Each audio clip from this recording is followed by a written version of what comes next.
د خوبصورت جنۍ ته چې دی نو عدالت د 10 کاله سزا واوروله. دې جنۍ ویل که نه که چا زه رها کړم چا زه ریلیز کړم زه به د هغه سره واده کوم. ویډیو را سره مکمل وګورئ. د دې جنۍ سټوري ته زه بیانوم. د دې تعلق د ازبکستان سره دی.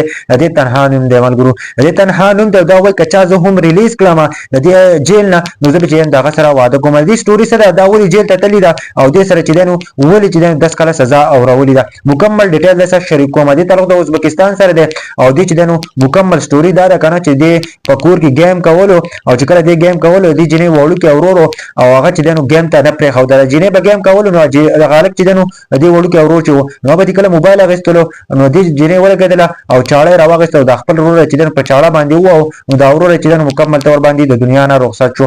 نو مور او پلار ولګېد او په دې جنۍ باندې چې دی نو کمپلین وکړو رپورټ یې وکړو نو دا جنۍ چې دی نو عدالت ته 10 کاله سزا واوروله. مور او پلار چې دی نو لا تعلقي اعلان یې ورسره کړی چې دې جنۍ سره زموږ هېڅ تعلق نشته دی. مکمل طور باندې چې هغه ورته انکار کړی چې دا زموږ لور نه ده ملګرو. هغه ته دا انکار مور او پلار کړی دی.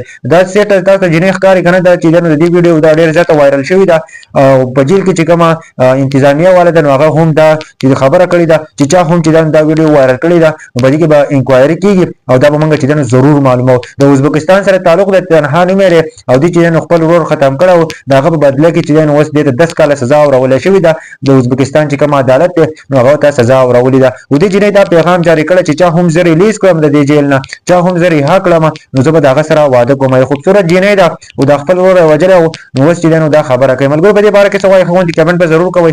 آیا تاسو د داسې جنۍ سره واده کول غواړئ که نه غواړئ ځکه چې د ګیم په وجه باندې د موبایل په وجه باندې چې دی نو هغه چوکۍ رااخلي خپل ورور چې د دنیا نه رخصتوي. ډېر د افسوس مقام دی ملګرو. تاسو سوچ هم نشئ کولی چې دا څه روان دي که نه چې جنۍ لګي او هغه خپل ورور مکمل طور باندې د دنیا نه رخصتوي. اوس چې په سوشل میډیا باندې دا واقعه ډېره زیاته وایرل شوې ده. ټول خلک حیران کړی دی په ازبکستان کې او په ډېرو علاقو کې چې دی نو په ډېرو ملکونو کې چې دا ویډیو ډېره زیاته وایرل شوې ده او دې جنۍ دا پیغام چې دی نو ټول یې واوروله. خو د جیل چې کومه انتظامیه ده نو هغه چې دی نو هغوی چې انکوایري به خامخا کېږي چې چا هم چې دی نو دا ویډیو وایرل کړې ده چې چا هم دا پیغام وایرل کړی دی نو هغه چې دی نو د هغه په باره کې به سخت کاروایي کېږي او هغه به موږ ضرور نیسو هغه به هم جیل ته ورچوو ملګرو. ځکه چې هغوی دا خبره کړې ده که نه چې څنګه د جیل نه یو پیغام جاري کېږي او ټول دنیا ته ځي دا جنۍ دا پیغام جاري کېږي چا زه رها کړم چا زه ریلیز کړم زه به د هغه سره واده کوم ملګرو. په دې باره کې څه وایي ښوونکي کمنټ به ضرور